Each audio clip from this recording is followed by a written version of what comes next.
I'm Elena Rodriguez, 34, and I own half the commercial real estate in Millbrook, a fact that would shock the neighbors, who still call me just another immigrant behind my back.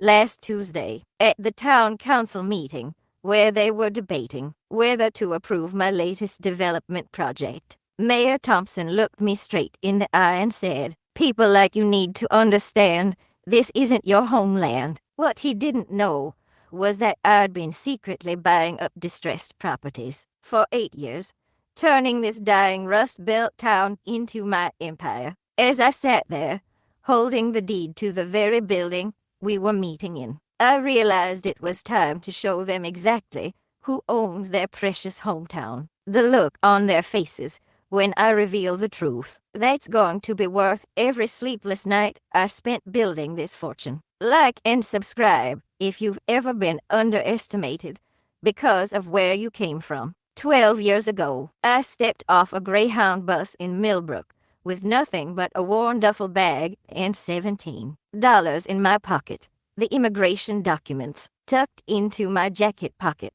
felt like they weighed 1,000 pounds. My green card, my high school diploma from Guadalajara, and a crumpled piece of paper with my cousin Maria's address. She'd promised me a place to stay while I got on my feet. But when I knocked on her apartment door, a stranger answered. Maria had moved to Chicago 3 months earlier, without telling anyone. Standing on that cracked sidewalk, watching the Greyhound disappear into the October drizzle, I made myself a promise. I would never be powerless again. Never again would I depend on others for my survival. The cold wind cut through my thin jacket, and I pulled it tighter around me, walking toward the glow of neon signs in what passed for downtown Millbrook. The town looked like it was dying even then. Empty storefronts lined Main Street, their windows covered with yellowing newspaper or plywood. The few businesses that remained open, a hardware store, a small grocery, a diner called Davidson, seemed to be hanging on by sheer stubbornness. Paint peeled from building facades, and weeds grew through cracks in the sidewalks. This wasn't the American dream I'd imagined, but it was where I'd landed. I spent my first night in Millbrook in the waiting room of the Greyhound station, using my duffel bag as a pillow.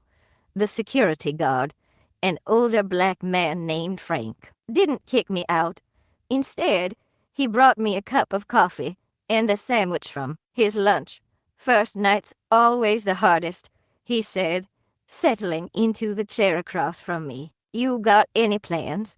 "I need work," I told him in my broken English. "Any work," Frank nodded. "Davidson's diner opens at 5. Old man Davidson's been running it alone since his wife passed. Might need help." He handed me a business card with the diner's address. "Tell him Frank sent you. He's one of the good ones." The next morning, I walked into Davidson's diner as the sun was coming up. The place smelled like bacon grease and coffee, and an elderly white man with kind eyes was flipping pancakes behind the counter. His name was Walter Davidson, and he was 73 years old, with arthritis in his hands and no family left to help him run the business his father had started in 1952. "You ever work in a restaurant before?" he asked, looking me up and down. "No, sir, but I learn fast. I work hard." Something in my voice must have convinced him, because he handed me an apron. "We'll start you on dishes. Minimum wage, but I'll throw in breakfast and lunch. You show up on time, work hard, and treat my customers right. We'll see about more hours." That first day, I washed dishes for 12 hours straight. My hands were raw from the scalding water and harsh soap, but I didn't complain. When Mr. Davidson locked up that night, he pressed $40 into my palm. "Get yourself a room at the Sunset Motel," he said. "Tell Dolores I sent you. She'll give you the weekly rate." As I walked toward the motel, counting the money in my pocket, I noticed something about the buildings around me. Half of them were empty. with for sale or for lease signs hanging in the windows. Some looked like they'd been vacant for years. The paint was faded, the signs were weathered, but the bones of the buildings were solid. Good brick, strong foundations, in the right hands, with the right vision. These places could be something special again. I didn't know then that I was looking at my future empire. All I knew was that I had a job, a place to sleep, and a chance to build something in this forgotten town. The immigration documents in my jacket pocket no longer felt like a burden. They felt like a key to a door I was determined to open. Working at Davidson's Diner became my education in more than just restaurant service. Mr. Davidson Walter, as he insisted I call him, after my first month had been watching Millbrook change for 7 decades. During the slow afternoon hours, when the lunch rush died down, and before the dinner crowd arrived, he would pull out a worn leather journal and show me what he'd learned about business and life. "See, Elena," he'd say, pointing to handwritten notes about property values and business cycles. "This town used to be something. Back in the 60s and 70s, when the steel mill was running strong, every storefront on Main Street was occupied. People had money to spend, dreams to chase." He'd flip through pages covered in his careful script, documenting the rise and fall of local businesses, tracking which buildings changed hands and why. The journal fascinated me. Walter had recorded everything: which properties sold for what prices, which businesses failed and why. Even notes about the personalities of different landlords and business owners. It was like a roadmap of opportunity and failure, and I absorbed every detail while wiping down tables and refilling coffee cups. "The key," Walter would tell me during these informal lessons, "is to see what others can't. When everyone else sees failure, you need to see potential. When they see problems, you need to see solutions." He'd point out the window at the empty storefront across the street. "That building there, beautiful bones, solid construction, perfect location. But it's been empty for 3 years because the owner won't drop his rent to match reality." I started carrying my own notebook, writing down everything Walter taught me: the economics of small-town business, the importance of cash flow, how to read financial statements, the difference between good debt and bad debt. Most importantly, he taught me about real estate, how buildings were the foundation of everything else, how owning property gave you control over your destiny. In 1973, Walter told me one quiet Tuesday afternoon, I had the chance to buy the building that houses Miller's Hardware. Owner wanted $15,000 for it. I thought that was too much money. He shook his head ruefully. "Today, that building's worth 10 times that, and Miller's been paying rent to someone else for 50 years. The lesson? Sometimes the biggest risk is not taking a risk." Walter's customer base was a cross-section of Millbrook's population, and through serving them, I learned about the town's social dynamics. There were the old-timers who remembered better days and spent their mornings drinking coffee and complaining about change. The younger families struggling to make ends meet as good jobs became scarcer. The small business owners fighting to keep their doors open despite declining foot traffic. And then there were people like the Thompsons. James Thompson was already involved in local politics then, serving on the school board and talking loudly about his plans to run for mayor. He'd come in for lunch with other members of what he called old Millbrook families, and I'd listen to their conversations while refilling their water glasses. "The problem with this town," Thompson would say, cutting into his meatloaf, "is that we're not selective enough about who we let in. Used to be, you knew everyone. You knew their families going back generations. Now you've got all sorts of people coming in, not understanding our values, our way of life." His friends would nod along, speaking in coded language about certain elements and maintaining community standards. I was invisible to them, just the Mexican girl pouring their coffee. But I heard everything. I filed it all away, along with Walter's business lessons and my growing understanding of how this town really worked. One evening, as I was closing up the diner, Walter pulled out a different section of his journal. This one contained his observations about people who had integrity, who could be trusted, who was just looking out for themselves. "Elena," he said, "you're smart, and you work harder than anyone I've ever seen. But if you want to succeed in this town, you need to understand that some people will never accept you, no matter what you accomplish. The question is, what are you going to do about it?" I looked out at Main Street, at the empty buildings and faded signs, at the potential that everyone else seemed to have given up on. "I'm going to prove them wrong," I said. "I'm going to make this town better than they ever imagined it could be." Walter smiled and closed his journal. "That's what I was hoping you'd say." 2 years into working at Davidson's Diner, I had saved $8,000, every tip, every extra shift, every penny I could squeeze from my budget went into a coffee can hidden in my tiny apartment. I worked breakfast at the diner, cleaned offices in the evening, and spent weekends doing house cleaning for the wealthier families on the hill, while other people my age were going out on Friday nights. I was scrubbing toilets and dreaming of something bigger.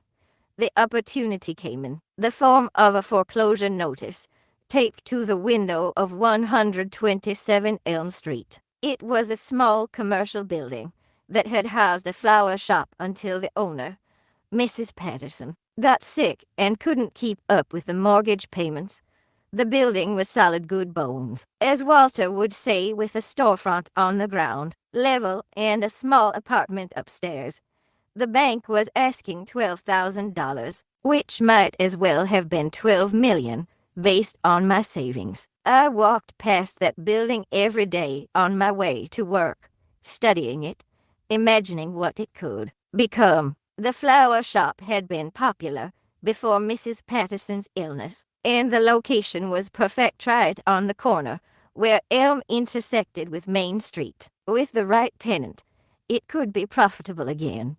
But getting a loan as a young immigrant woman with no credit history and a job that paid minimum wage wasn't going to be easy. The first bank I visited, Millbrook Savings and Loan, made that clear within 5 minutes of sitting down with their loan officer. "Miss Rodriguez," said Mr. Henley, a thin man in a cheap suit who looked at me like I was something he'd found stuck to his shoe. "We typically require a 20% down payment for commercial property, plus proof of income sufficient to cover the mortgage payments. Your current employment situation doesn't really meet our lending criteria." "I have steady work," I protested. "I've never missed a payment on anything." "I can provide references." "It's not about references," he interrupted. "It's about qualifications. Perhaps you should consider something more appropriate to your situation. A nice apartment, maybe something smaller." I left that meeting angry, but not defeated. If Millbrook Savings wouldn't give me a chance, I'd find someone who would. The second bank, First National, wasn't much better. The loan officer there, Mrs. Collins, was polite but firm in her rejection. Without established credit or a cosigner, she explained, "We just can't justify the risk." That night, I sat in my apartment staring at the foreclosure notice I'd torn down from the building. In 3 weeks, the property would go to auction. I needed to find another way. Walter noticed my mood the next morning. "You look like someone stole your favorite recipe," he said, refilling my coffee cup. "What's eating at you?" I told him about the building, about my savings, about the rejections from the banks. He listened without interrupting, occasionally nodding or making small notes in his journal. When I finished, he was quiet for a long moment. "You know, he finally said. There are other ways to finance a property purchase. Owner financing, for instance, or finding a private lender. He tapped his pen against the counter. Mrs. Patterson still living in the apartment upstairs. Banks letting her stay until the auction. Maybe she'd be willing to work out a deal. That afternoon, I knocked on Mrs. Patterson's door. She was a frail woman in her 70s, with kind eyes and hands that shook slightly from whatever illness had forced her to close the flower shop. I introduced myself, explained that I worked at Davidson's Diner, and told her I was interested in buying her building. I can't give you $12,000 all at once, I said honestly, but I can give you $8,000 now and pay you the rest over time, with interest. I'll take good care of the building, and you can stay in the apartment as long as you need to. Mrs. Patterson studied me for a long moment. You're the young lady from Mexico who works at Walter's place, she said. It wasn't a question. I've heard good things about you. People say you're trustworthy, that you work hard. I do work hard, I confirmed, and I'll work even harder if you give me this chance. She made me tea, and we talked for 2 hours. She told me about the flower shop, about the dreams she'd had for the business, about how difficult it had been to watch it slip away when her health failed. I told her about my own dreams, about wanting to contribute to the community, about seeing potential where others saw only problems. By the time I left, we had a handshake agreement. Mrs. Patterson would carry the note for the remaining $4,000, to be paid over 3 years at 6% interest. She would stay in the apartment rent-free for 6 months while she figured out her next steps. In exchange, I would become the owner of my first piece of real estate. The deed to 127 Elm Street became the most precious document I owned, more valuable than my immigration papers, more important than my high school diploma. It represented proof that in America, even a girl who arrived with $17 could build something meaningful. It was the foundation stone of everything that would come after. Standing in front of my building, that first night as its owner, keys heavy in my hand, I looked up and down Elm Street at all the other vacant properties. This was just the beginning. After renovating the Elm Street building and finding a tenant, a young woman who opened a small boutique called Second Chances, I realized I needed to be more strategic about my next moves. The renovation had taken 6 months of evenings and weekends, learning plumbing and electrical work from YouTube videos and borrowed library books. But the real education came from watching how people reacted to my success. Some reactions were positive. Walter beamed with pride when I told him about my first rental income check. Mrs. Patterson, who had decided to move to a senior community in the next town, squeezed my hand and said she was glad her building had gone to someone who would love it. Even Frank from the bus station, who had become something of a friend, nodded approvingly when he saw the Second Chances sign go up. But other reactions were less welcoming. I overheard conversations at the diner that made it clear not everyone was happy about my success. That Mexican girl thinks she's better than everyone else now, one customer muttered to her friend. First they take our jobs, now they're taking our buildings too. That's when I decided to create Millbrook Holdings, LLC. I'd learned about limited liability companies from one of Walter's business magazines, and after consulting with a lawyer in the county seat, I established the company with myself as the sole member. The lawyer, a young woman named Sarah Chen, who had grown up dealing with her own share of discrimination, helped me understand how to structure the company to maintain privacy while conducting business. The beauty of an LLC, Sarah explained, is that it creates a legal separation between you personally and your business activities. More importantly for your situation, it allows you to conduct business without your name being prominently displayed in public records. People will see Millbrook Holdings LLC as the buyer, not Elena Rodriguez. With Millbrook Holdings established, I began a systematic approach to property acquisition. I studied the tax rolls, identified properties with delinquent taxes or upcoming foreclosures, and researched the owners' situations. I learned to read between the lines of legal notices to spot opportunities that others might miss. My second purchase was a small warehouse on the outskirts of town. The owner, a man named Pete Kowalski, had inherited it from his father, but lived in Arizona and had no interest in maintaining the property. The building had a leaky roof and needed electrical work, but it was structurally sound and priced at only $15,000. I made an offer through Millbrook Holdings, and Pete accepted without ever knowing who the real buyer was. The warehouse became my base of operations, a place where I could store tools and materials, plan renovations, and meet with contractors without drawing attention to my activities. The third property came 6 months later, a small office building that had housed an insurance agency until the owner retired. The building was in good condition, but had been vacant for over a year. The owner, eager to sell, accepted my offer of $22,000 within a week. Each purchase followed the same pattern. I would identify the property, research the owner's situation, make an offer through Millbrook Holdings, and complete the transaction without my name appearing in any public notices. To the casual observer, it looked like some mysterious investment company was buying up properties around town. But staying anonymous wasn't just about avoiding discrimination. It was also about avoiding inflated prices.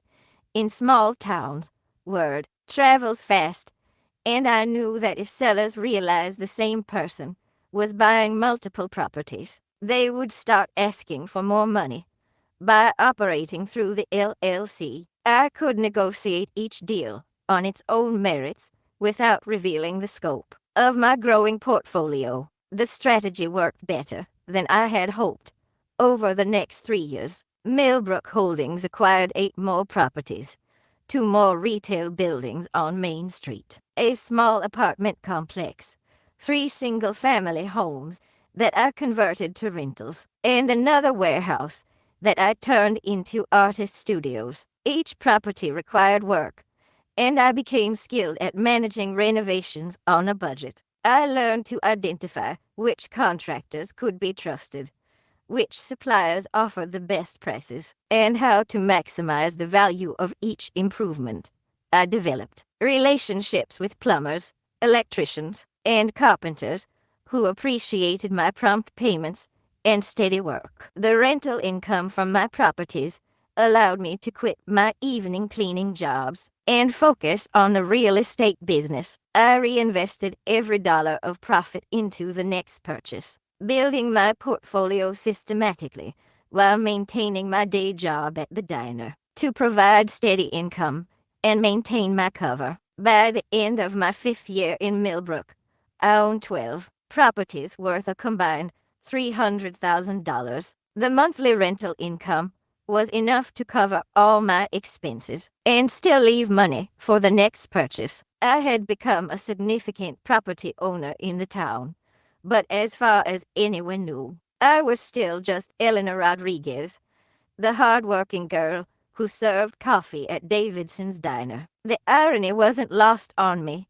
that the same people who whispered about immigrants taking over were unknowingly living in apartments I owned, shopping in buildings I had renovated, and benefiting from the jobs I had created. But I wasn't ready to reveal myself yet. I had bigger plans for Millbrook, and I needed to build a position strong enough that when the truth came out, no one could dismiss or undermine what I had accomplished. The LLC documents for Millbrook Holdings sat in my filing cabinet like a secret weapon, waiting for the right moment to be deployed. That moment was coming sooner than I thought. Walter Davidson's health began declining during my 6th year in Millbrook. At 79, his hands shook more when he flipped pancakes, and he needed help lifting the heavy bags of flour and sugar. I started arriving earlier each morning to handle the prep work, and staying later to help with cleanup and inventory. Elena, he said one quiet afternoon, as we sat in the empty diner going over the books, I need to talk to you about something important. His voice was serious in a way I'd rarely heard before. I've been thinking about what happens to this place when I'm gone. Don't talk like that, I protested. You're going to be around for years yet. He smiled sadly and shook his head. I'm old, honey. My doctor says my heart isn't what it used to be. I need to make some decisions while I still can. He pulled out a manila folder from beneath the cash register. I've been working with a lawyer, updating my will. The folder contained documents I couldn't fully understand at first glance, but Walter explained each one carefully. He had no children, no grandchildren. His only living relatives were a nephew in California who hadn't spoken to him in 10 years, and a niece in Florida who called twice a year asking for money. They never cared about this place, Walter said, tapping the diner's deed. Never cared about this community. When I had my first heart attack 2 years ago, neither of them even visited. But you, Elena, you've been like a daughter to me. You've worked beside me, learned from me, helped me keep this place running when I couldn't do it alone. I felt tears starting to form in my eyes. Walter had been more than a boss to me. He had been a mentor, a friend, and the closest thing to family I had in America. I'm leaving you the diner, he continued, and my house, and what money I've saved. It's not a fortune, but it's enough to give you options. The diner makes about $40,000 a year in profit, and the house is paid off. There's also about $60,000 in savings accounts. I was speechless. In all my planning and strategizing, I had never imagined this possibility. Walter, I can't. Your family, my family, he interrupted firmly, made their choices long ago. You're my family now, Elena. You're the one who's been here, who's cared about this business and this community. You're the one who deserves to inherit what I've built over the next few months. Walter's condition worsened. He had another heart attack in November and spent 2 weeks in the hospital. I kept the diner running during his absence, working 18-hour days to maintain service and quality. When he returned, weaker than before, he officially made me the assistant manager and began training me on the aspects of the business I hadn't yet learned. The secret to this place, he told me one December morning, watching me prepare the breakfast special, isn't the food, though that's important. It's being a place where people feel welcome, where they feel like they belong. You've always understood that better than most. Walter passed away in his sleep on a cold February night. I found him the next morning when he didn't show up for work, something that had never happened in all the years I'd known him. He looked peaceful, lying in his bed with one of his business journals open on the nightstand. The funeral was well attended, with customers and friends filling the small Methodist church. I delivered a eulogy, talking about Walter's kindness, his business wisdom, and his commitment to treating everyone with dignity and respect. What I didn't mention was how much his mentorship had shaped my own success, or how his faith in me had given me the confidence to build my real estate empire. The reading of the will took place the following week. Walter's nephew and niece had both flown in, clearly expecting to inherit something significant. Their faces, when the lawyer announced that virtually everything was going to Elena Rodriguez, with gratitude for her loyalty and devotion, were a mixture of shock and outrage. This is ridiculous, the nephew, a software engineer named Derek, protested. She's not even family.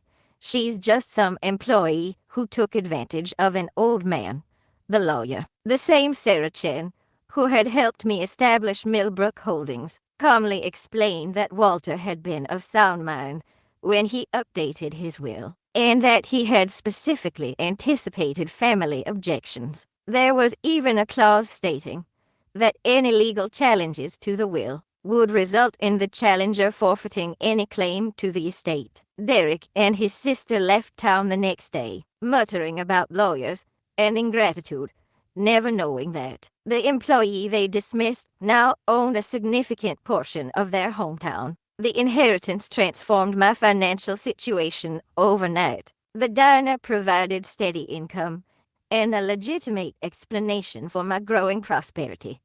The house, a modest but well-maintained 3-bedroom on a quiet street, became my first real home in America, and the savings account gave me the capital I needed to accelerate my property acquisitions. Most importantly, Walter's will included something I hadn't expected: a letter addressed to me, sealed and marked to be opened only by Elena Rodriguez.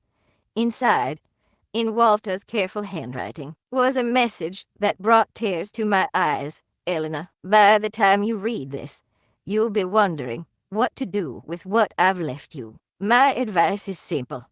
Use it to build something that lasts, something that makes this community better. You have the vision and the heart to do what I never could. Make me proud. Sitting in my inherited diner that night, surrounded by the tools and knowledge Walter had given me, I made a new plan. It was time to accelerate my property acquisitions and start thinking bigger. Much bigger. With Walter's inheritance providing both capital and cover for my activities, I created a detailed spreadsheet tracking every property in Millbrook's commercial district. The spreadsheet became my Bible, containing information about each building's condition, ownership, tax status, rental history, and potential value. I color-coded properties based on acquisition priority: green for immediate targets, yellow for future opportunities, red for properties that weren't for sale, but that I wanted to monitor. The inheritance had given me credibility in ways I hadn't anticipated. When bank loan officers saw that I owned Davidson's Diner outright and had $60,000 in savings, their attitudes changed dramatically. The same institutions that had rejected me 5 years earlier were now eager to discuss financing options for Millbrook Holdings. My first major acquisition after Walter's death was the old Millbrook Theater, a beautiful Art Deco building that had been closed for 15 years. The owners, an elderly couple in Detroit, had inherited it from the wife's father, but had no connection to the town, and were tired of paying taxes on an empty building. They accepted my offer of $45,000 without negotiation. The theater was a massive project.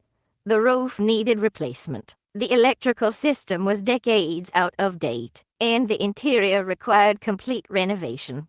But the building had incredible bone-soaring ceilings, original tile work, and a stage that had once hosted traveling vaudeville acts. I could envision it as a community center, concert venue, or even a small business incubator. I hired Maria Santos, a recent immigrant from Guatemala, to manage the renovation. Maria had worked construction in her home country and was struggling to find steady work in Millbrook despite her skills.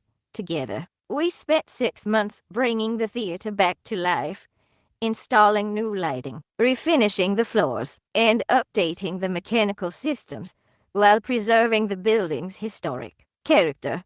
The renovation created work for a dozen other immigrants and minorities who were often overlooked by established contractors. Jose, a skilled electrician from El Salvador who had been working day labor jobs, became my go-to person for electrical work. Amara, a Somali refugee with a background in painting and decorating, handled all the interior finishing work. Each person I hired referred others, and gradually I built a network of talented, reliable workers who shared my commitment to quality and fair treatment. The financial returns were impressive, but the social impact was even more meaningful. By the time the theater renovation was complete, I had indirectly created employment for 25 people, most of them from immigrant or minority communities. The finished building became a symbol of renewal, and several local organizations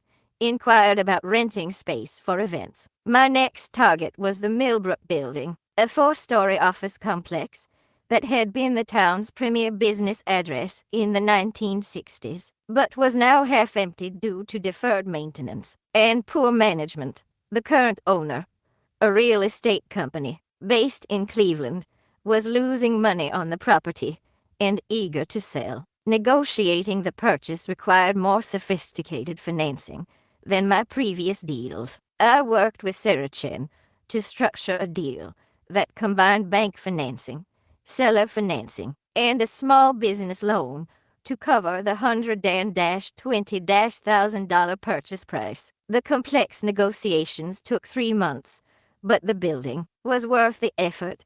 The Millbrook building became my showcase property. I invested heavily in updating the lobby, improving the HVAC system, and modernizing the office spaces. I recruited new tenants by offering competitive rents and superior maintenance service. Within a year, the building was fully occupied, generating enough rental income to cover all my mortgage payments and provide substantial cash flow for future acquisitions. My property portfolio now included 18 buildings scattered throughout Millbrook's downtown area. The monthly rental income exceeded my living expenses by a factor of 3, allowing me to reinvest aggressively while building substantial reserves. More importantly, I was beginning to have a measurable impact on the town's economic landscape. Empty storefronts were becoming occupied businesses. Crumbling buildings were being restored to their former glory. Property values in the downtown area were stabilizing and even beginning to increase. After years of decline, I was creating jobs, attracting new businesses, and slowly reversing decades of economic stagnation. But I was doing it all anonymously. Through Millbrook Holdings, to most residents, I was still just Elena Rodriguez, the woman who had inherited Davidson's diner and ran it with the same care and quality that Walter had maintained. They saw the improvements happening around town, but they attributed them to mysterious outside investors or general economic trends. The irony was delicious and frustrating in equal measure. The same people who complained about immigrants destroying American communities were benefiting daily from my investments. The same voices that called for stricter immigration controls were shopping in buildings I owned, working in offices I had renovated, and enjoying the economic stability my investments had helped create. I kept detailed records of every improvement, every job created, every business attracted to the area. Someday, when the time was right, I would present those records as evidence of what immigrants could accomplish when given the opportunity. But for now, I continued building my empire in the shadows, preparing for the moment when I would step into the light and claim credit for what I had built. The spreadsheet on my computer now showed 23 properties, with a combined value of over $2 million. Millbrook Holdings had become the largest property owner in the downtown area, controlling nearly half of the commercial real estate. And still, no one suspected that the mysterious investment company was actually a young woman who had arrived in town with $17 and a dream. James Thompson's rise to mayor coincided with the most visible phase of my downtown revitalization efforts. As buildings throughout the commercial district underwent renovation and new businesses opened their doors, Thompson positioned himself as the architect of Millbrook's Renaissance. The local newspaper, the Millbrook Gazette, regularly featured his opinions on economic development and his vision for the town's future. "What we're seeing," Thompson told the Gazette in a front-page interview, is the result of smart leadership and strategic planning. We've been working to attract quality investment to our community, and those efforts are finally paying off. The newspaper headline read, Mayor Thompson's vision for Millbrook's future, and the article credited him with creating business-friendly policies that had attracted mysterious investors to the area. I read the article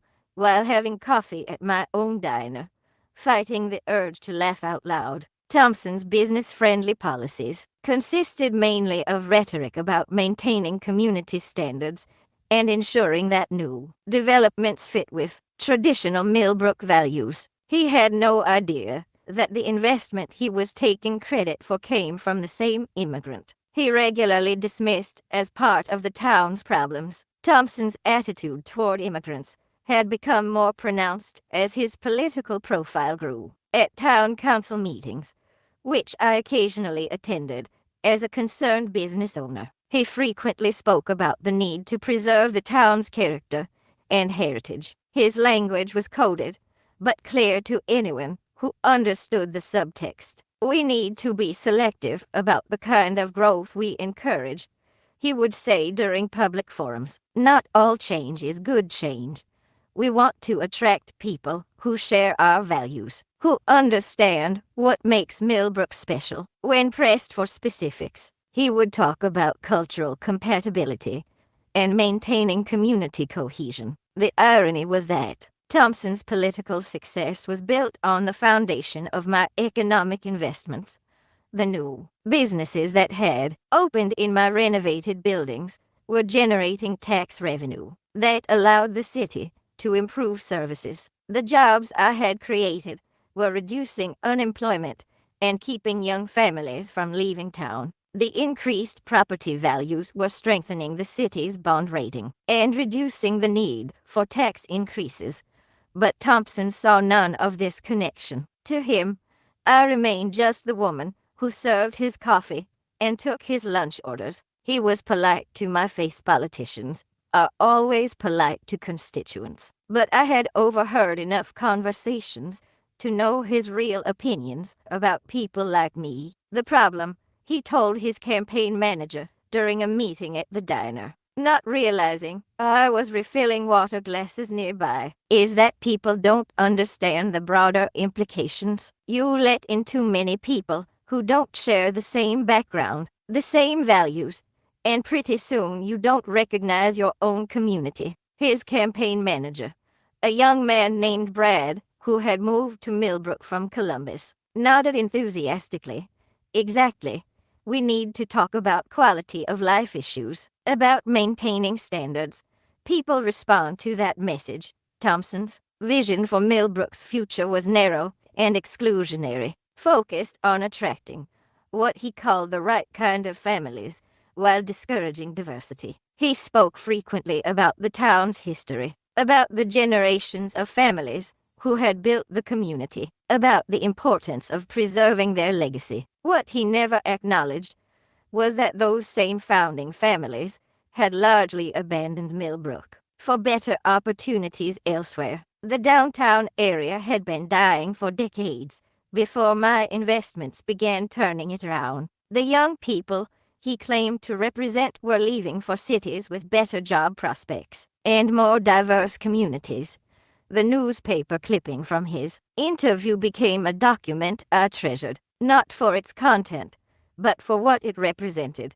Proof of how completely I had succeeded in remaining invisible while transforming the community. Thompson was taking credit for my work because he literally couldn't imagine that someone like me could be responsible for something so significant. His success as mayor was built on the economic foundation I had created, but he was too blinded by his prejudices to see the truth. He credited his leadership for attracting investment to Millbrook, never realizing that he was having lunch in a diner owned by the same person, whose property investments were generating the tax revenue that funded his political initiatives. The cognitive dissonance was remarkable. Thompson could see the evidence of successful investment and business development all around him, but he couldn't connect it to the immigrants and minorities he claimed were harmful to the community. In his mind, good things happened because of people like him,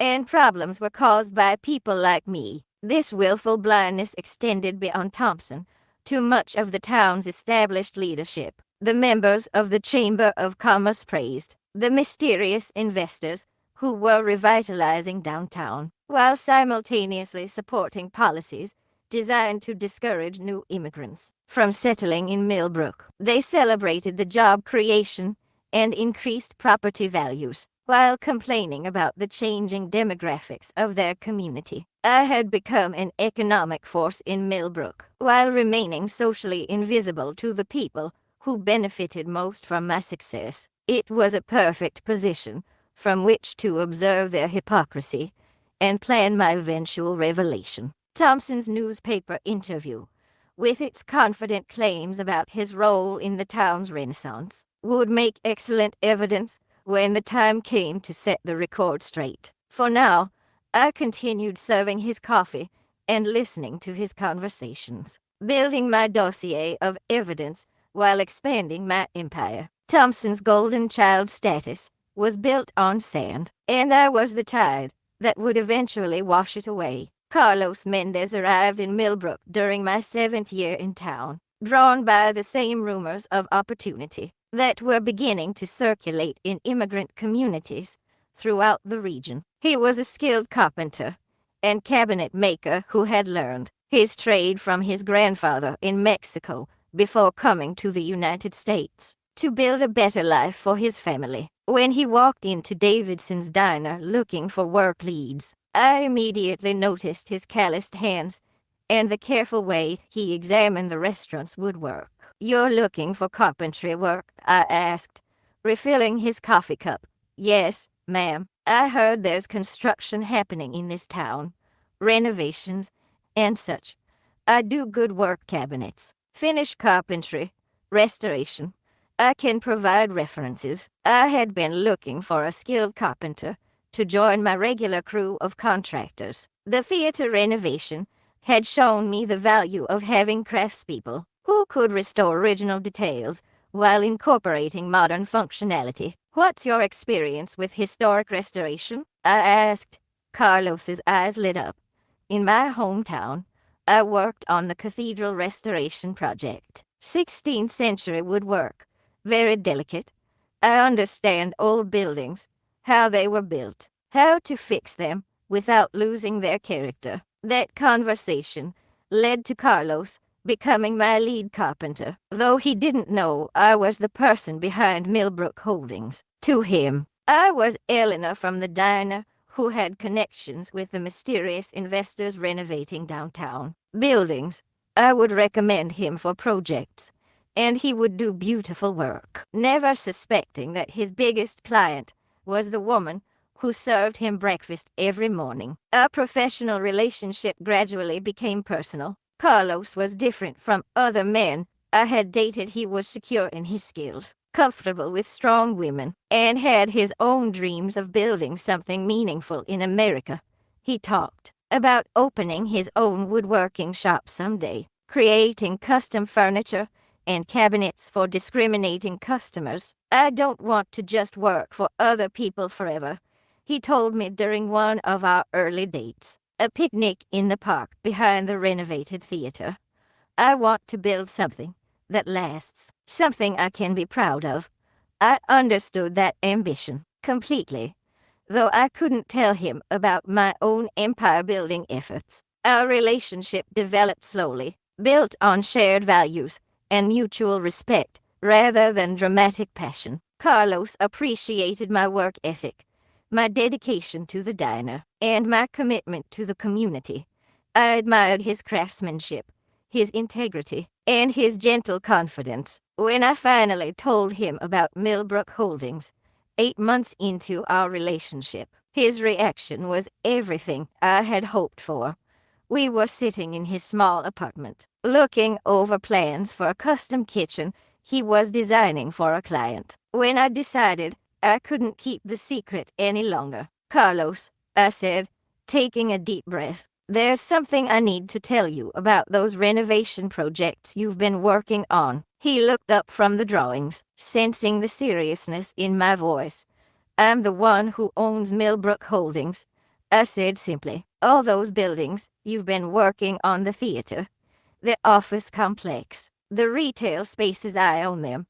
I've been buying and renovating properties for 6 years. Carlos was quiet for a long moment, processing this information. Then he started laughing, not mocking laughter, but the delighted laughter of someone who had just solved a puzzle. That explains so much, he said, shaking his head. The way you always knew exactly what needed to be done. The attention to detail. The quality standards. I thought you were just very involved for someone making recommendations. Are you upset that I didn't tell you sooner? Upset? Carlos stood up and pulled me into his arms. Elena, I'm amazed. Do you realize what you've accomplished? You've transformed this town, created dozens of jobs, brought life back to empty buildings, and you did it all while letting other people take credit. That conversation deepened our relationship in ways I hadn't expected. Carlos became my partner, not just romantically, but also professionally. His craftsmanship elevated my renovation projects, and his business sense helped me think through expansion strategies. He understood the challenges of being an immigrant entrepreneur, the extra barriers we faced, the need to work twice as hard to achieve half the recognition. When we married the following year, it was a small ceremony at the courthouse with a reception at the renovated theater. The wedding photos showed a happy couple surrounded by friends from our immigrant community, people whose lives had been touched by the opportunities I had created, though most of them didn't know the full extent of my involvement. Carlos knew, though, and his pride in my accomplishments was unwavering. He understood why I had chosen to remain anonymous, why I built my empire in secret while serving coffee to the people who benefited from my investments. He also understood why that secrecy couldn't last forever. Someday, he told me on our wedding night, you're going to have to show them who you really are. Not because you owe them anything, but because other people like us need to see what's possible. Our partnership strengthened both my business and my resolve. Carlos's woodworking shop, which opened in one of my renovated buildings, became a symbol of the American dream realized through hard work and opportunity. More importantly, our marriage gave me a witness to my journey, someone who understood both the magnitude of what I had built and the courage it would take to reveal the truth. The wedding photo that sits on my desk shows two people who had found success in America, not by abandoning their heritage, but by using their skills and determination to build something new. It was a reminder that my story wasn't just about real estate or revenge. It was about proving that immigrants don't just take from communities, they transform them. By my 8th year in Millbrook, I owned 32 properties throughout the downtown area. But I was ready to think bigger. The piecemeal renovations had stabilized the commercial district, but the town needed a catalytic project, something that would demonstrate Millbrook's potential for renewal and attract outside investment. That opportunity came in the form of the abandoned waterfront area. The Millbrook River ran along the eastern edge of downtown, but the waterfront had been neglected for decades. The old industrial buildings that once housed manufacturing operations sat empty and deteriorating. The city owned several parcels of land along the river, but lacked the resources and vision to develop them. It was prime real estate being wasted, while the town struggled with economic stagnation. I spent weeks walking the waterfront, studying the existing buildings and imagining what could be built there. The location was perfect walking distance from downtown, with beautiful views of the river and surrounding hills. The infrastructure was already in place: roads, utilities, and even an old railroad spur that could be converted to a walking trail. All it needed was someone with the vision and resources to transform it. Working with an architect from the state capital, I developed plans for a mixed-use development that would include retail space, offices, residential lofts, and a public plaza with river access. The project would preserve and renovate to historic buildings while adding new construction that complemented the existing architecture. Most importantly, it would create a destination that would draw visitors to Millbrook while providing amenities for residents. The architectural plans were stunning.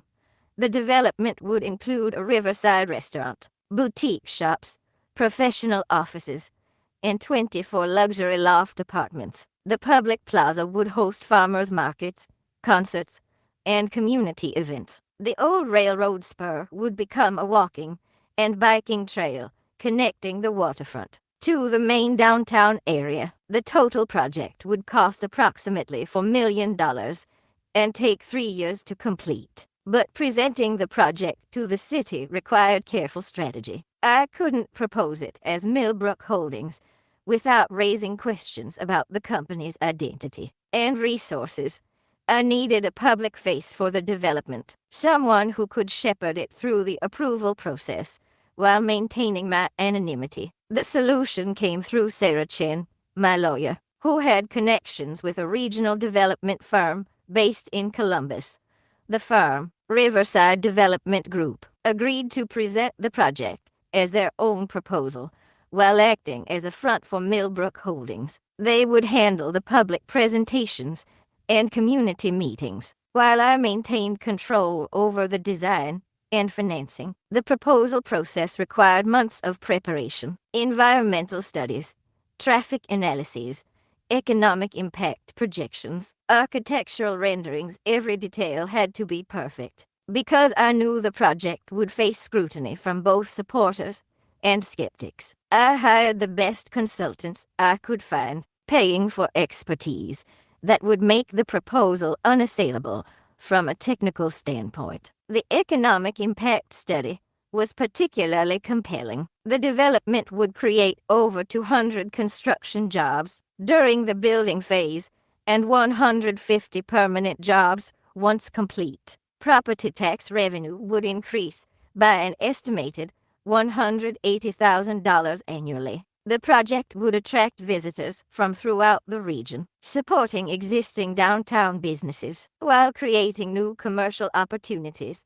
Most importantly, the development would be privately financed, requiring no taxpayer investment beyond the normal permitting and inspection processes. The city would benefit from increased tax revenue, job creation, and economic development without any financial risk. I knew the proposal would face resistance from some quarters. Change always threatens people who benefit from the status quo, and there would inevitably be concerns about traffic, noise, and the impact on existing businesses. More troubling, I expected opposition based on the coded language about maintaining community character that had become common in local political discourse. The project represented everything I had learned about real estate development, community building, and strategic planning. It would be my most visible achievement, the proof that Millbrook could be more than a declining Rust Belt town. But it would also force me to step partially out of the shadows, to engage with the community political process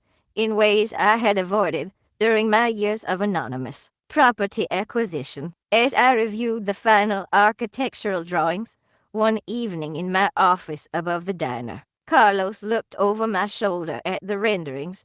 "It's beautiful," he said. "It's going to transform the whole town, if we can get it approved," I replied. "There are going to be people who oppose it just because it represents change, and there will be others who oppose it because they don't like the idea of outsiders having influence in their community." Carlos squeezed my shoulder. "Then it's time to show them that we're not outsiders anymore. We're part of this community, and we have as much right as anyone to help shape its future." The waterfront development would be my coming out party, the moment when I began transitioning from secret investor to public developer. It was a risk, that could expose my entire empire to scrutiny and potential backlash, but it was also an opportunity to demonstrate what immigrants could accomplish when given the chance to contribute to their communities. The architectural plans sat on my desk like a declaration of war or a peace treaty. Either way, they represented the next phase of my transformation from invisible outsider to visible community leader. The town council meeting on that Tuesday evening in October was packed with more people than I'd ever seen at a municipal gathering. Word had spread about the waterfront development proposal, and opinions were sharply divided. Supporters saw it as Millbrook's chance for economic revival, while opponents worried about traffic, environmental impact, and what they called overdevelopment. I arrived early and took a seat in the back row, carrying a small digital recorder. In my purse, something told me this meeting would be worth documenting. The representatives from Riverside Development Group sat at the front, with their presentation materials ready to unveil the project that I had designed and would finance. Mayor Thompson called the meeting to order and immediately launched into his thoughts about the proposal. Before we hear from the developers, he said, I want to remind everyone that we need to carefully consider what kind of development fits with Millbrook's character. We don't want to approve something that changes the fundamental nature of our community. The coded language was already starting, and the presentation hadn't even begun. I pressed record on my device. The Riverside team gave an excellent presentation, highlighting the economic benefits, the architectural sensitivity, and the minimal impact on city resources. The renderings drew murmurs of appreciation from the audience, and the economic projections seemed to win over several council members. When they finished, Thompson opened the floor for public comment. The first few speakers were supportive. Mary Chen, who owned a bookstore downtown, talked about how the development would bring foot traffic to existing businesses. Frank Williams, the head of the Chamber of Commerce, praised the job creation potential. Even Mrs. Patterson, my former landlord, spoke in favor of the project. But then the opposition began to speak, and the tone changed dramatically. I'm concerned about the kind of people this development might attract, said Betty Morrison, a longtime resident whose family had lived in Millbrook for 4 generations. We've worked hard to maintain our community standards, and we don't want to see that compromised by attracting the wrong element. Council member Ralph Hansen nodded along. That's a valid concern. We need to think about who we're trying to attract to our town. Are these the kind of people who share our values, who understand what makes Millbrook special? I felt my jaw clench as the discussion continued. Speaker after speaker used carefully coded language to express their fears about demographic change, about losing control of their community to outsiders, about development that might attract people who don't fit in. Then James Thompson himself took the floor. Even though as mayor, he wasn't supposed to participate in public comment. I want to be clear about something, he said, his voice carrying across the packed room.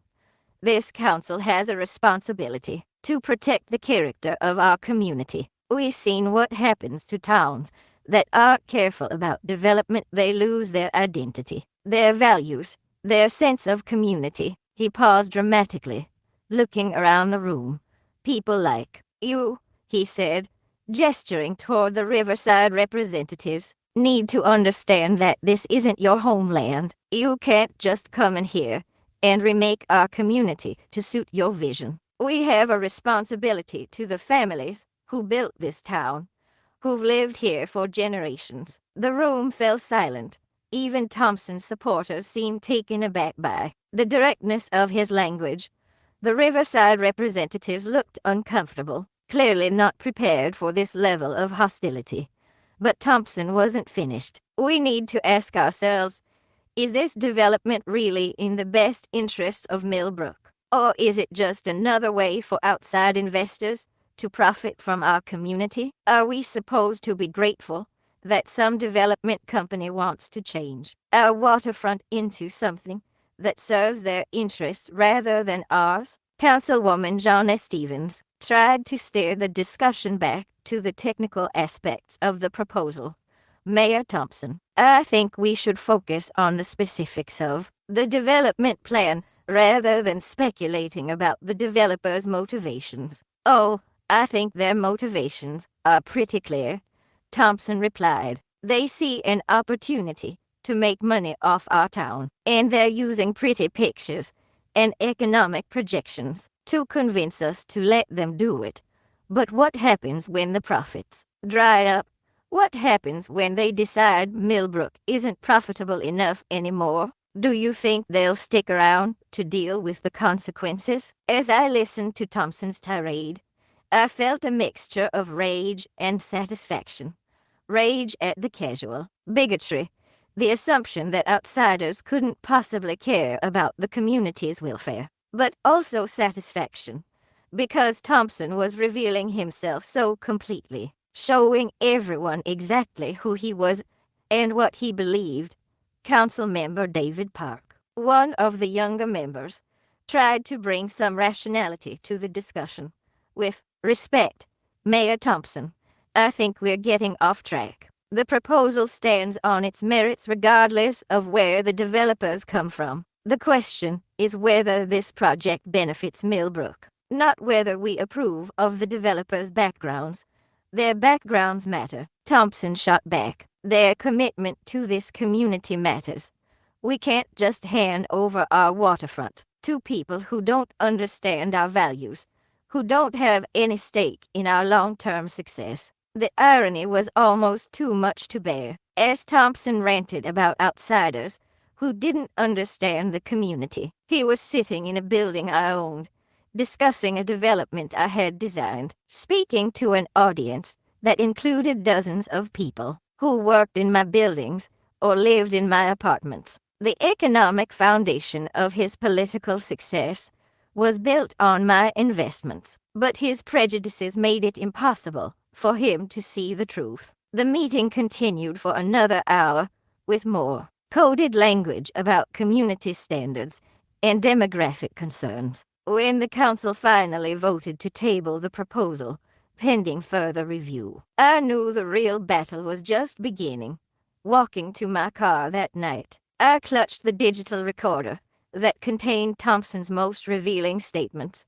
His words, about people like you, and this isn't your homeland, were exactly the evidence I needed to demonstrate the discrimination that immigrants faced in Millbrook. When the time came to reveal my identity, Thompson's own words would prove that their resistance wasn't about the merits of development. It was about who they thought belonged in their community. The morning after the town council meeting, I sat in my office above the diner with Sarah Chen, reviewing the recording of Thompson's comments and planning my next moves. The waterfront development proposal had been tabled, but that setback had given me something more valuable, clear evidence of the discrimination I had faced throughout my time in Millbrook. His language about people like you and this isn't your homeland is pretty damning, Sarah said, listening to the recording again. Combined with the context of the development proposal, it establishes a pattern of discrimination based on perceived national origin and ethnicity. We spent the morning researching relevant case law and federal civil rights statutes. The Fair Housing Act prohibited discrimination in real estate transactions based on national origin, race, and other protected characteristics, while the waterfront development didn't involve housing per se. The mixed-use nature of the project brought it under federal jurisdiction. More importantly, if we could establish a pattern of discriminatory treatment in municipal decision-making, we might have grounds for a broader civil rights complaint.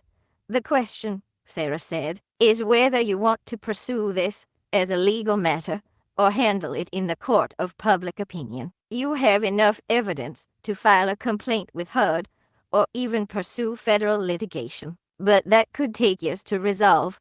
I leaned back in my chair, considering the options. A legal victory would be satisfying, but it wouldn't necessarily change hearts and minds in Millbrook. What I really wanted was to expose the hypocrisy of people like Thompson, to force the community to confront the reality of who had been driving their economic recovery. Let's do both, I decided.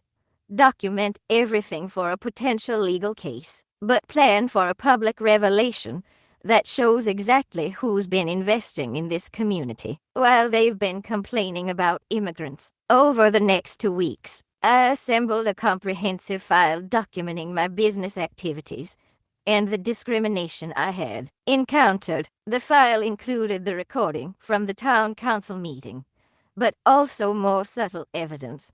The rejected loan applications from my early years, the higher interest rates I had been charged compared to white borrowers with similar qualifications, the real estate agents who had steered me away from certain properties. I also compiled documentation of my economic impact on Millbrook. The 32 properties I owned had been renovated at a cost of over $800,000, creating temporary construction jobs for dozens of workers.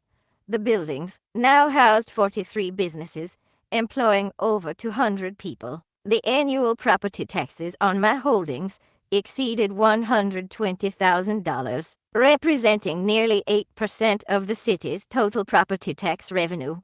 Most importantly, I had documentation showing that the mysterious outside investors Thompson and others credited with Millbrook's renewal were actually local investments by an immigrant they had consistently marginalized and dismissed. The legal research revealed several interesting precedents. A case in Ohio involved the city council that had rejected development proposals from minority developers while approving similar projects from white developers.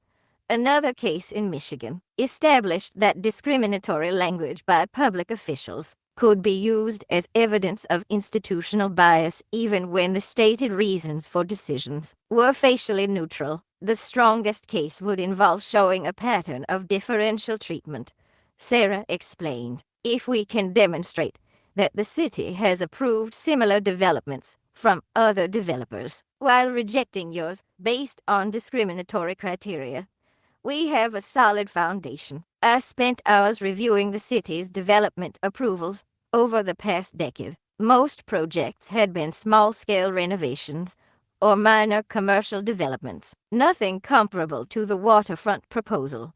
But there were some interesting patterns in the approval process and the level of scrutiny different projects had received. The research also revealed Thompson's political evolution. In his early years on the city council, his language had been more subtle, but as immigration to the region increased and demographic changes became more visible, his rhetoric had become more explicitly focused on community character and maintaining standards. The shift correlated directly with his rise to mayor and his need to appeal to voters who felt threatened by change. Beyond the legal research, I began planning the strategic revelation of my identity. The waterfront development proposal gave me a perfect platform to demonstrate my commitment to Millbrook's future. When I revealed myself as the real force behind the mysterious investment company, it would reframe the entire debate about development and community character. I considered various scenarios for the revelation.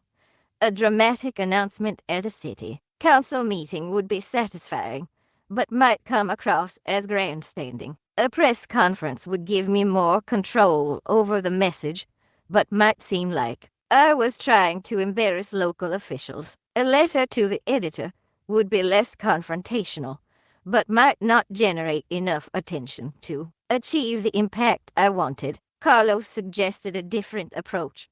"What if you don't make it about them at all?" he said one evening as we reviewed my options. "What if you frame it as a positive story about immigrant entrepreneurship and community investment? Let the facts speak for themselves." That conversation led to the strategy I ultimately adopted. a combination of public revelation and legal preparation that would give me maximum flexibility. Depending on how the community responded, I would reveal my identity and my business activities in a way that emphasized my commitment to Millbrook, while documenting any discriminatory responses for potential legal action. The legal research files I assembled became my insurance policy evidence that could be deployed if the community's response to my revelation involved continued discrimination or retaliation. But my hope was that the revelation itself would be powerful enough to change the conversation without requiring litigation. As I organized the files and prepared for what would come next, I felt a mixture of anticipation and anxiety. For 9 years, I had built my empire in secret, accumulating power and influence while remaining invisible to the people who benefited from my investments. Soon, I would step into the light and claim credit for what I had accomplished. The question was whether Millbrook was ready to acknowledge that their economic savior was one of the immigrants they had spent years dismissing as a threat to their community. As I prepared for my eventual revelation, I realized that my property acquisitions and renovations were only part of the story. Over the years, I had quietly used my growing wealth to help individuals and families throughout Millbrook's immigrant community, creating a network of support that operated entirely below the radar of local officials and established residents. The thank you letters I had accumulated told the real story of my impact on the community. There was the letter from Maria Santos, thanking me for the loan that allowed her to start her house cleaning business after her husband was injured at the steel mill. The note from the Nguyen family, expressing gratitude for the security deposit I had provided when no landlord would rent to them, despite their excellent credit. The card from teenage Roberto Flores, whose college application fees I had paid when his family couldn't afford them. Each act of assistance had been carefully anonymous, channeled through local churches, community organizations, or trusted intermediaries. I had learned early that direct charity often created awkward power dynamics, especially within immigrant communities where pride and self-reliance were important cultural values. By providing help indirectly, I could assist people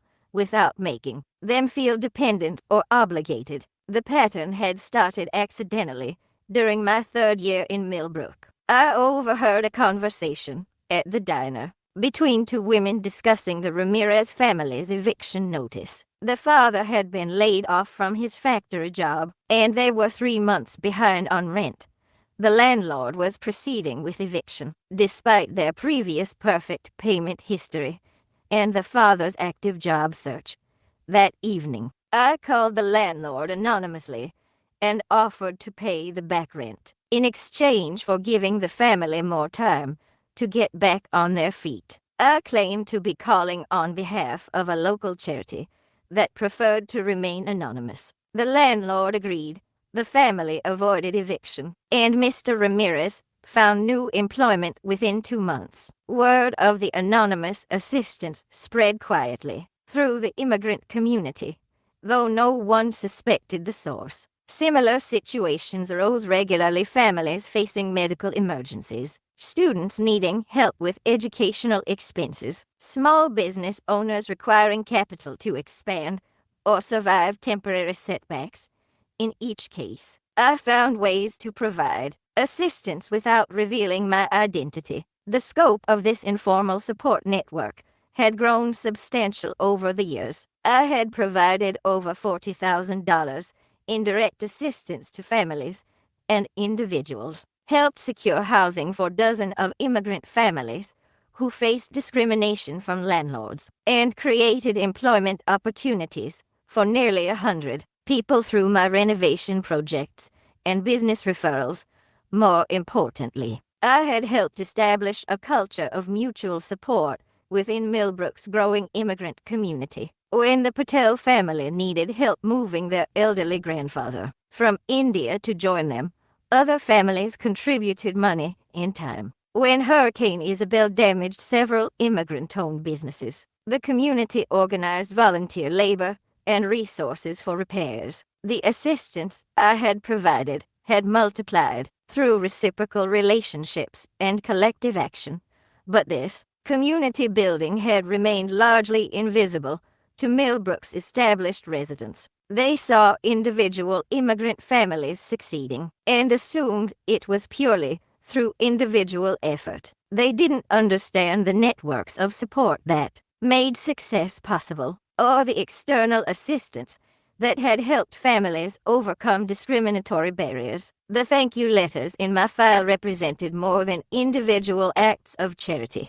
They documented a systematic effort to address the structural barriers that prevented immigrants from achieving economic stability and community integration. Every family I had helped to avoid eviction, every student whose education I had supported, every small business owner I had assisted represented a success story that strengthened the entire community. Reading through the letters as I prepared my revelation, I was struck by the recurring themes. Families expressed gratitude not just for the financial assistance, but for the fact that someone believed in their potential for success. Students wrote about how educational support had opened doors they never thought possible. Business owners described how small amounts of capital had allowed them to create jobs for others in similar situations. The network I had built operated on principles of dignity and empowerment rather than dependency. Recipients of assistance were encouraged to help others when they achieved stability. Students who received educational support were expected to mentor younger community members. Business owners who received capital were encouraged to hire from within the immigrant community. When possible, this approach had created a multiplier effect that extended far beyond my direct investments. The Flores family, whose son I had helped get to college, established a scholarship fund for other Hispanic students. The Santos family cleaning business had grown to employ 12 people, mostly recent immigrants. The Nguyen family had opened a small grocery store that served as an informal community center for the local Vietnamese population. The irony was that Thompson and other local officials regularly complained about immigrants being a burden on community resources, while the community I had helped build was actually contributing significantly to Millbrook's economic and social stability. The families I had assisted were paying taxes, starting businesses, buying homes, and sending their children to local schools. They were creating the population growth and economic activity that was slowly reversing decades of decline. As I organized the thank you letters for inclusion in my revelation materials, I realized they represented proof of something more important than my business success. They documented the transformation of Millbrook from a community that merely tolerated immigrants to one that, at least within certain circles, actively supported their success and integration. When the time came to reveal my identity, these letters would show that I hadn't just invested in buildings and businesses. I had invested in people and communities. The immigrants that Thompson and others viewed as threats to community stability were actually the foundation of its renewal. 3 weeks after the disastrous council meeting, I requested time on the agenda for the next public session. I submitted the request through Sarah Chin's law office, identifying myself simply as a local business owner with information relevant to the waterfront development proposal. The council agreed to give me 10 minutes during public comment. I spent those 3 weeks preparing meticulously. Carlos helped me organize presentation materials, including property ownership records, before and after photographs of my renovations, employment statistics, and tax revenue documentation. Sarah reviewed my remarks for legal precision, while I practiced my delivery to ensure I remained calm and factual regardless of the audience's reaction. The night of the meeting, I arrived early and set up a small easel with poster boards showing key statistics about Millbrook Holdings investments. The same crowd that had attended the previous meeting was back, along with additional residents drawn by rumors that new information about the development would be revealed. Mayor Thompson called the meeting to order with his usual pompous formality. Before we address tonight's agenda items, he announced, "We have a request for public comment regarding the waterfront development proposal. Ms. Rodriguez, you have 10 minutes." I walked to the podium, carrying a folder containing 9 years of documentation. The room was completely silent as I adjusted the microphone and looked out at the audience. I spotted several familiar faces, customers from the diner, contractors who had worked on my properties, business owners who rented space in my buildings. None of them had any idea what they were about to hear. "Good evening," I began. "My name is Elena Rodriguez. Most of you know me as the owner of Davidson's Diner, but tonight I'm here to discuss my other business activities in Millbrook." I turned to the first poster board, which showed a map of downtown Millbrook with my properties marked in red. Over the past 9 years, I have purchased and renovated 34 commercial properties in this community through my company, Millbrook Holdings LLC. These properties house 43 businesses and generate over $2 million in annual economic activity. The murmur that went through the room was audible. I saw Thompson's expression change from bored tolerance to sharp attention. "I am the mysterious outside investor that Mayor Thompson and others have credited with Millbrook's downtown renewal," I continued, "but I'm not an outsider. I've lived in this community for 9 years. I've employed local contractors, supported local businesses, and contributed significantly to the tax base that funds city services." I flipped to the next board, showing before and after photographs of the theater, the Millbrook building, and several other major renovations. These projects have created over 300 construction jobs and 45 permanent positions. The annual property taxes on my holdings exceed $140,000, representing approximately 10% of the city's total property tax revenue. The room had become completely silent. Council members were leaning forward in their chairs, and I could see people in the audience pulling out their phones to record what I was saying. I bring this to your attention tonight because 3 weeks ago, during the discussion of the waterfront development proposal, Mayor Thompson made some remarks that I believe the community should consider carefully. I pulled out my digital recorder and set it on the podium. I'd like to play a brief excerpt from that meeting. Thompson's voice filled the room. "People like you need to understand that this isn't your homeland. You can't just come in here and remake our community to suit your vision." I let the recording play for another 30 seconds, capturing his comments about outside investors and community character. When I stopped the playback, the silence was deafening. Mayor Thompson was speaking to representatives of Riverside Development Group, I said, but he was unknowingly speaking about me. I am the person who designed the waterfront development proposal. I am the investor who would finance its construction, and I am the immigrant he believes doesn't belong in this community. I turned to my final poster board, showing a detailed list of properties owned by Millbrook Holdings. The list included addresses throughout downtown, from small retail spaces to major office buildings. Several people in the audience gasped when they realized their own workplaces or landlords were on the list. "This building where we're meeting tonight," I said, pointing to the address at the top of the list, "was purchased by Millbrook Holdings in 2019 for $85,000. The city has been paying rent to my company for the past 4 years to use this space for council meetings and municipal offices. Thompson's face had gone completely white. He was gripping the edge of the council table, so tightly his knuckles were visible from across the room. I'm not sharing this information to embarrass anyone, I continued, but to demonstrate a simple truth. Immigrants don't just take from communities. We invest in them. We create jobs, pay taxes, and contribute to the economic stability that benefits everyone. I looked directly at Thompson as I delivered my closing remarks.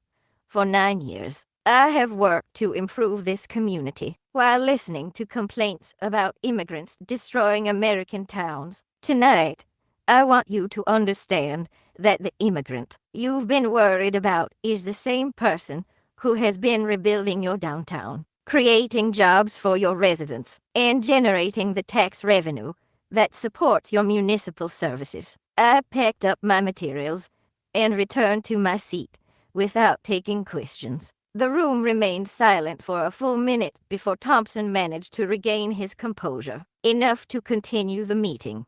But I could see in his eyes, and in the faces of everyone else in that room, that everything had changed. The secret I had guarded for 9 years was finally out, and there was no going back. The girl who had arrived with $17 and a dream had just revealed herself as the most powerful property owner in town, and she had done it using their own words against them. The morning after my revelation, I arrived at Davidson's diner to find a line of people waiting outside. Word had spread quickly through Millbrook, and everyone wanted to see the woman who had just revealed herself as the town's largest property owner. Some came out of curiosity, others to express support, and a few to confront me about what they saw as years of deception. The first customer through the door was Frank Williams from the Chamber of Commerce.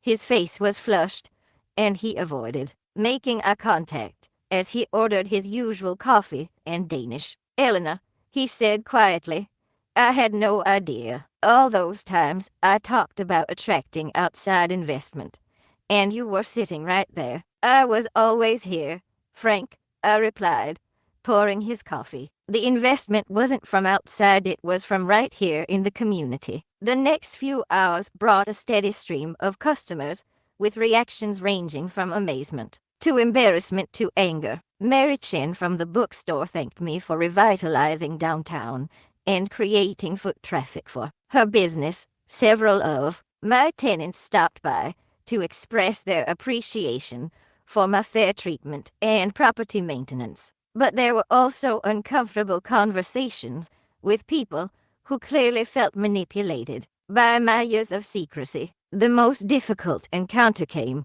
when Betty Morrison, who had spoken against the waterfront development, entered the diner with 2 of her friends. They took a table in the corner and spoke in loud whispers, clearly intended for me to overhear. "I don't care how much money she has," Betty said. "What kind of person deceives an entire community for years? How do we know what she's really up to?"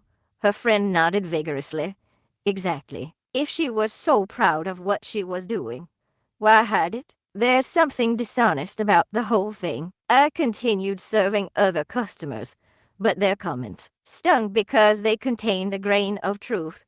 I had deceived the community, though my motivations were protection rather than manipulation. The question was whether people would understand the difference.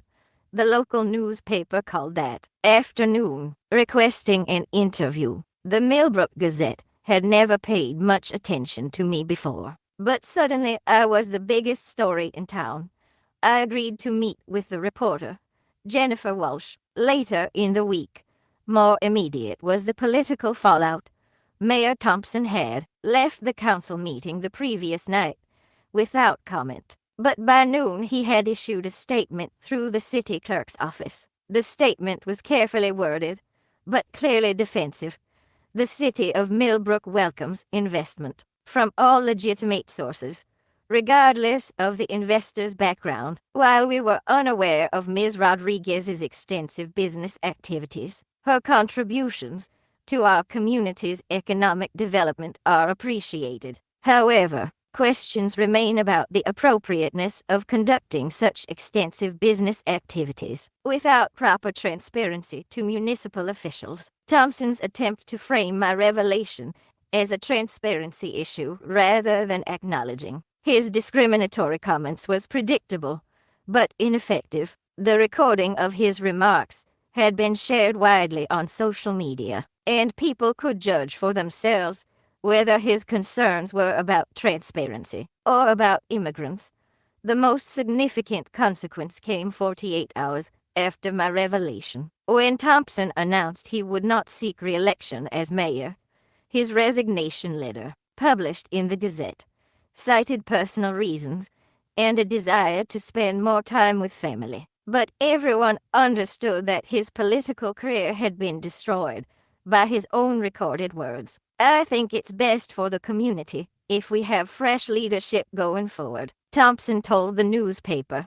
Millbrook is changing, and perhaps it's time for someone with a different perspective to guide that change. His departure created an immediate power vacuum in local politics. Several council members who had supported Thompson's positions began distancing themselves from his comments, claiming they had always supported immigrant contributions to the community. The shift was transparently opportunistic, but it also created space for more genuine dialogue about Millbrook's future. The broader community response was mixed but generally positive. The local Hispanic community, which had grown significantly during my time in Millbrook, expressed pride in my success and gratitude for the opportunities I had created. The Vietnamese and Somali communities, which had smaller populations but active business owners, saw my revelation as validation of their own contributions, but the response from established white residents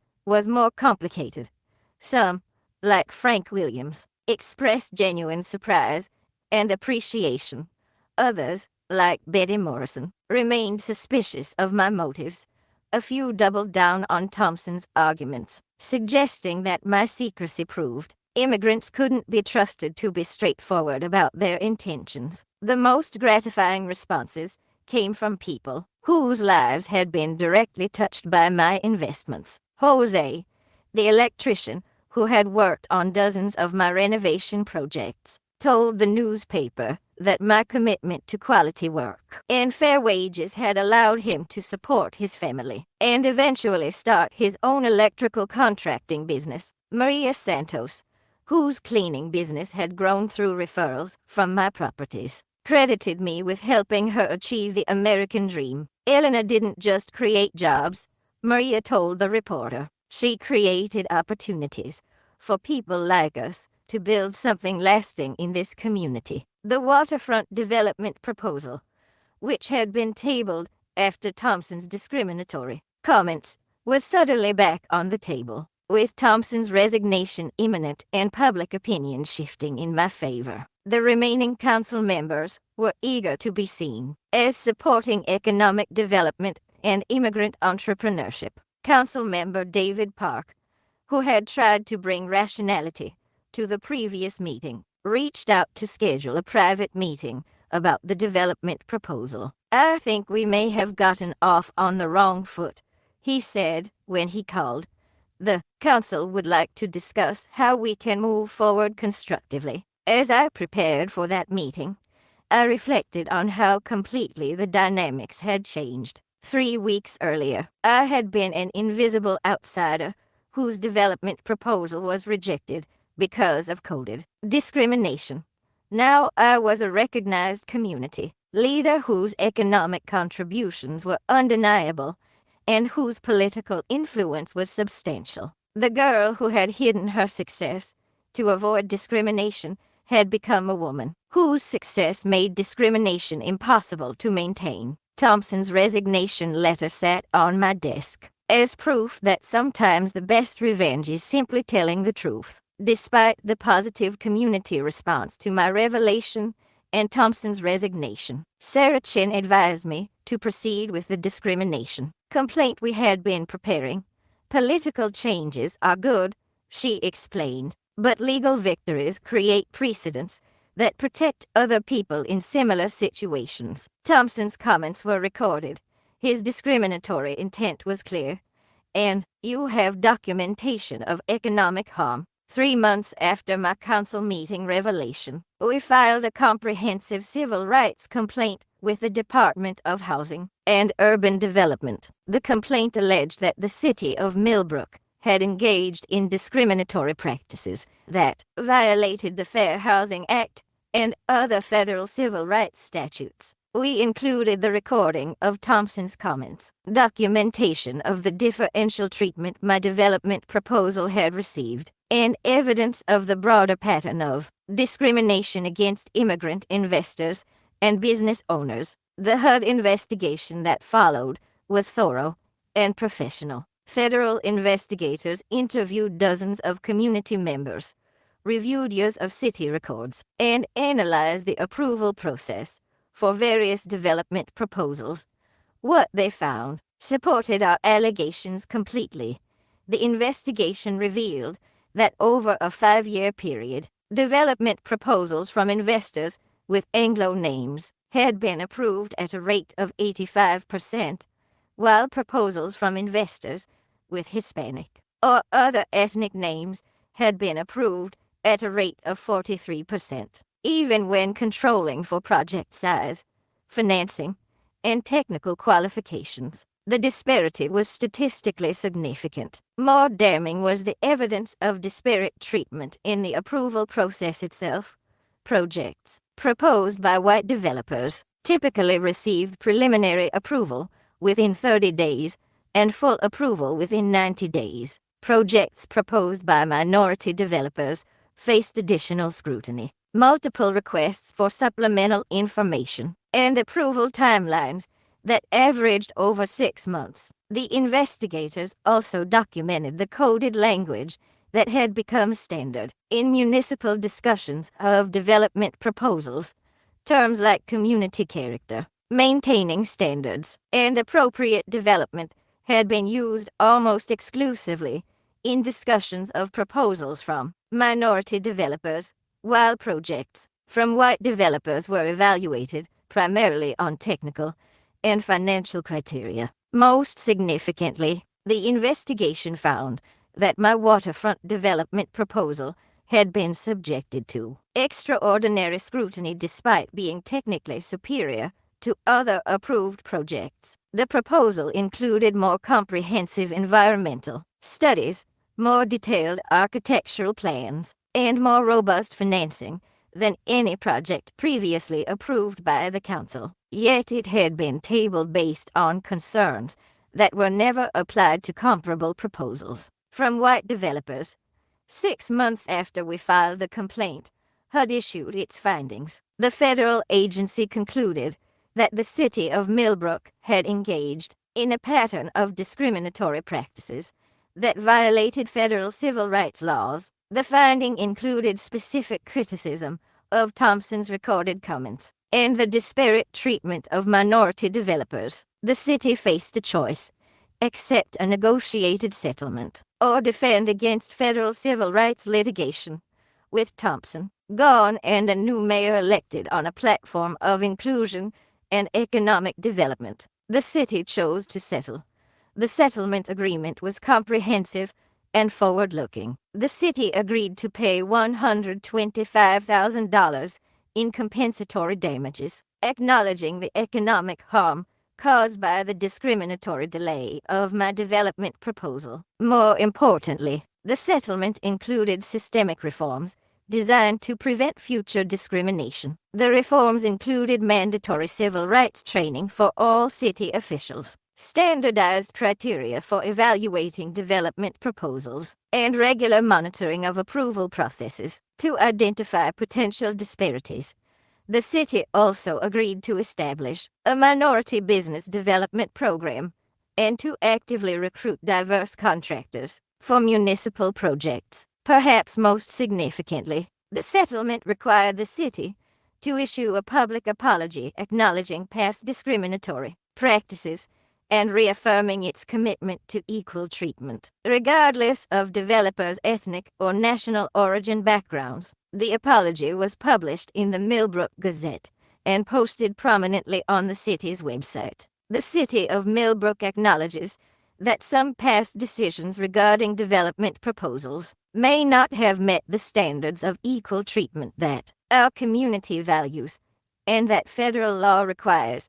The statement read, "We commit to ensuring that all residents and investors are treated with dignity and fairness, and that development proposals are evaluated solely on their merits." The waterfront development proposal, which had been the catalyst for the entire controversy, was approved unanimously by the new city council within 2 weeks of the settlement. The council members, who had previously expressed concerns about community character, now praised the project's economic benefits and architectural sensitivity. Construction began the following spring, creating exactly the jobs and economic activity that had been projected in the original proposal. The project became a symbol of Millbrook's transformation from a community that excluded immigrants to one that celebrated their contributions. The legal victory resonated beyond Millbrook. Sarah Chin used the case as a template for similar complaints in other small towns throughout the region, where immigrant entrepreneurs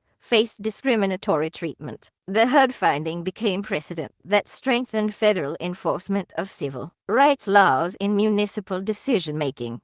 For me personally, the settlement provided more than financial compensation. It provided official recognition that the discrimination I had experienced was real, illegal, and harmful. The federal government had validated my experiences and created protections for other immigrants who might face similar treatment. The settlement check for $125 was less important than the settlement agreement itself, which I framed and hung in my office above the diner. It served as a reminder that in America, when institutions fail to live up to their ideals, the legal system provides mechanisms for demanding accountability and creating change. Most importantly, the case established that economic success doesn't protect immigrants from discrimination, but it can provide the resources necessary to fight back. The girl who had arrived with $17 had become a woman with the power to change laws and protect others who followed in her footsteps. 2 years after my revelation and the legal settlement, Millbrook had transformed in ways that exceeded even my most optimistic projections. The waterfront development had become the crown jewel of downtown renewal, attracting visitors from throughout the region and spurring additional private investment that I hadn't even planned. The Economic Development Report commissioned by the new mayor documented changes that seemed almost too good to be true. Downtown vacancy rates had dropped from 38% to less than 8%. Property values in the commercial district had increased by an average of 45%. Unemployment in Millbrook had fallen to its lowest level in 20 years. Most significantly, the town had gained population for the first time since the 1970s, with young families and entrepreneurs choosing to locate in a community they saw as vibrant and welcoming. The demographic changes were as important as the economic ones. The immigrant population had grown from less than 5% to nearly 15% of the total population. But instead of the conflict that people like Thompson had predicted, the result had been cultural enrichment and economic dynamism. The annual Millbrook International Festival, organized by community leaders from various ethnic backgrounds, had become a regional attraction that brought thousands of visitors to town. New businesses reflected this diversity. The downtown area now included a Vietnamese restaurant, a Mexican bakery, a Somali community center that also hosted cultural events, and an art gallery featuring work by artists from around the world. These businesses serve both immigrant communities and longtime residents, creating cross-cultural interactions that had gradually broken down barriers and built understanding. The changes went beyond economics and demographics to include a fundamental shift in community attitudes. The new mayor, David Park, had been elected on a platform of inclusion and innovation that would have been impossible during Thompson's era. The city council now included 2 immigrants and actively recruited diverse candidates for municipal boards and commissions. More subtly, but perhaps more importantly, the daily interactions in places like Davidson's Diner had become more relaxed and genuinely friendly. Customers who had once avoided eye contact with immigrant workers now engaged in conversations about families, businesses, and shared community concerns. The artificial boundaries that had divided the community were slowly dissolving. My own role in the community had evolved from secret investor to recognized leader. I served on the Chamber of Commerce Board, chaired the Downtown Development Committee, and had been asked to consider running for city council. The transformation from invisible outsider to community pillar still sometimes felt surreal, but it reflected the broader changes that had made Millbrook a more open and dynamic place. The success stories multiplied throughout the community. Jose, the electrician who had worked on my early renovation projects, now employed 12 people and had been named Small Business Owner of the Year by the Chamber of Commerce. Maria Santos had expanded her cleaning business into a full-service property management company that maintained buildings throughout the region. 3 of the students, whose college expenses I had anonymously supported, had returned to Millbrook after graduation to start their own businesses. Perhaps most significantly, the community had developed what economists call agglomeration effects, the tendency for economic activity to attract more economic activity. The success of downtown renewal had encouraged other developers to invest in residential projects, retail expansion, and small manufacturing. The waterfront development had catalyzed millions of dollars in additional private investment that created a self-sustaining cycle of growth. The regional media had taken notice of Millbrook's transformation. A feature article in the state capital's Business Journal described the town as a model for Rust Belt renewal, highlighting the role of immigrant entrepreneurship in revitalizing declining communities. A public television documentary about small-town economic development featured Millbrook prominently, though it focused more on the community's welcoming attitude than on my specific role. As an investor, these external recognition brought additional benefits. A state small business development grant helped fund a business incubator in one of my renovated buildings. A federal rural development loan supported expansion of the walking trail system that connected the waterfront to other parts of town. The positive publicity attracted additional businesses and residents who wanted to be part of a success story. But the most meaningful changes were personal and relational. Families that had once been isolated by language barriers and cultural differences were now integrated into community organizations, school activities, and social networks. Children from immigrant families played on sports teams with children from longtime resident families. Parent-teacher organizations included voices from multiple cultural backgrounds. The artificial segregation that had characterized Millbrook during my early years had given way to genuine community integration. The economic development report that documented these changes became a source of pride for community leaders and a recruitment tool for attracting additional investment. The report showed that Millbrook had become one of the fastest-growing small towns in the region, with economic indicators that exceeded state and national averages in multiple categories. Reading through the report, I was struck by how completely the narrative had changed. The same community that had once worried about immigrant invasion now celebrated immigrant contribution. The same leaders who had once feared demographic change now touted diversity as an economic asset. The transformation wasn't just about buildings and businesses. It was about expanding the community's understanding of who belonged and who could contribute to the American dream. Sitting in my office above the diner, looking out at the bustling downtown that had once been filled with empty buildings, I felt a satisfaction that went beyond personal success. I had proven that immigrants don't just pursue the American dream, we help create it for everyone. 10 years after that town council meeting, where I finally revealed my identity, I sat in my office not above the diner anymore, but in the executive suite of the Millbrook building, updating my business card. The simple white card now read Elena Rodriguez, CEO, Millbrook Holdings, in elegant black letters. Below that, in smaller text, Community Development, Commercial Real Estate, Strategic Investment. The business card represented more than a title change. It symbolized my evolution from secret investor to public leader, from invisible immigrant to recognized community builder.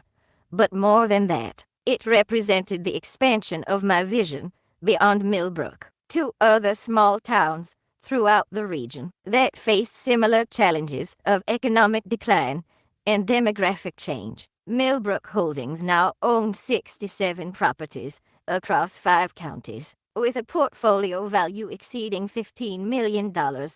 But the numbers, impressive as they were, told only part of the story.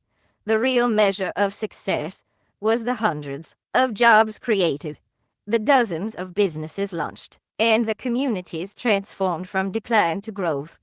The morning I updated my business card, I received a call from the mayor of Westfield, a town 30 miles east of Millbrook that was struggling with factory closures and population decline. "Ms. Rodriguez," she said, "we've been following what you've accomplished in Millbrook, and we're wondering if you might consider a similar investment in our community." Similar calls had been coming regularly for the past 2 years. Word had spread through economic development networks about the Millbrook model, how strategic real estate investment combined with community engagement could reverse decades of decline in small industrial towns. State officials had asked me to speak at conferences about rural economic development. Federal agencies had consulted with me about best practices for immigrant entrepreneurship programs. The attention was gratifying, but it also represented opportunity and responsibility. Carlos and I had been discussing the possibility of expanding our operations, using the success in Millbrook as a template for similar projects in other communities. The model was replicable. Identify undervalued properties in strategically located but economically distressed towns, renovate buildings to attract diverse businesses, create employment opportunities for immigrant and minority entrepreneurs, and gradually build the critical mass needed for sustained economic growth. But expansion also meant new challenges. Each community had different demographics, different political dynamics, and different barriers to overcome. What had worked in Millbrook might not translate directly to other places. Success would require the same careful observation, strategic patience, and community building that had characterized my decade in Millbrook. The afternoon of my business card update, I drove through downtown Millbrook for what had become a weekly ritual, surveying the empire I had built and planning for its continued growth. The transformation still impressed me. Every building that had been vacant when I arrived was now occupied and thriving. The waterfront development buzzed with activity from the restaurant, shops, and offices that created a destination for both residents and visitors. But the most meaningful changes were human. I watched Maria Santos leaving her property management office, talking on her phone about a new account she had landed. I saw Jose's electrical contractor trucks parked outside a renovation project, with Millbrook Electric licensed and insured painted proudly on the sides. 3 young people, who had been children, when I arrived were now college graduates, working in downtown businesses, contributing to the community where they had grown up. At Davidson's Diner, which I still owned, but had turned over to daily management by Rosa Martinez, a woman whose family I had helped relocate from El Paso. The afternoon coffee crowd included people from every demographic group in town. The artificial barriers that had once divided the community had been replaced by the natural connections that form when people work together toward common goals. That evening, Carlos and I sat on the deck of our house Walter's old house, which we had renovated and expanded, discussing the opportunities and challenges of scaling our model to other communities. The house overlooked the downtown area, and we could see the lights coming on in buildings that had been dark for decades before my investments brought them back to life. You know, Carlos said, when you first told me about Millbrook Holdings, I thought you were crazy to stay anonymous for so long. But now I understand why you did it. You had to prove that the success was real, that it wasn't just about one person or one lucky break. And now, I asked, now you've proven that immigrants don't just adapt to communities, we improve them. You've shown that diversity isn't a burden to be managed. It's an asset to be leveraged. That's a lesson that needs to spread beyond Millbrook. The next morning, I called the mayor of Westfield back and scheduled a meeting to discuss investment possibilities. That afternoon, I met with Sarah Chen to discuss the legal structure for expanding Millbrook Holdings into a regional development company. By evening, I was sketching preliminary plans for what would become the Rural Renaissance Initiative, a systematic approach to revitalizing small towns through strategic investment and community development. 12 years after arriving in Millbrook with $17 and a dream, I was preparing to replicate that success across an entire region. The girl who had been dismissed as just another immigrant had become a woman capable of transforming entire communities and inspiring others to pursue their own versions of the American dream. My business card sat on the desk, simple and professional, representing not an ending, but a beginning. The empire I had built in secret was now a platform for creating opportunities for others. The discrimination I had faced had become motivation for ensuring that other immigrants would find more welcoming communities where their contributions were recognized and valued. Millbrook had been my proving ground. Now it was time to prove that the American dream was big enough for everyone willing to work for it.